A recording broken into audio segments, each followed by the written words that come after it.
It's dangerous, isn't it, when you go off-piste?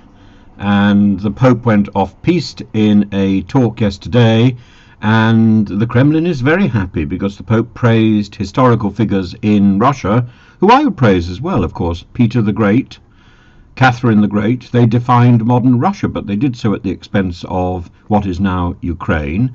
And the real characters that I think the Pope should have referred to would have been people like Prince Vladimir, who hails from Kiev and is the person who was converted to Christianity. The conversion of the Rus, that is the beginning of both Russia and Ukraine. That would have been a unifying concept rather than Peter the Great and Catherine the Great. But the Pope is right. We should be proud of people in our history, even those who have suspect backgrounds, as well as those who were universally glorified. Nobody is universally glorified. What a ridiculous idea.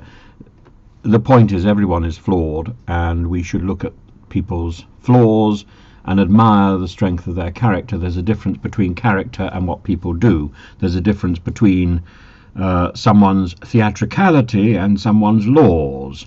So you can admire somebody for their theatrical presence and yet despise the laws that they produced or the things that were produced in their name.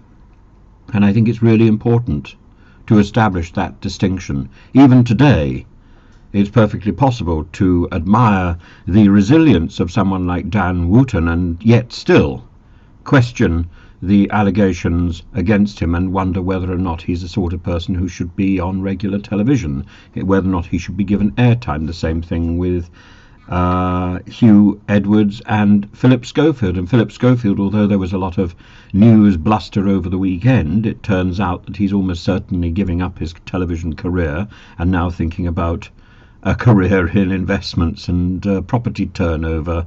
And so we're not going to see Philip Schofield on Talk TV. That was a fantasy. So the earlier report from last week was absolutely true. The later report in the Sunday newspapers was simply there to sell print.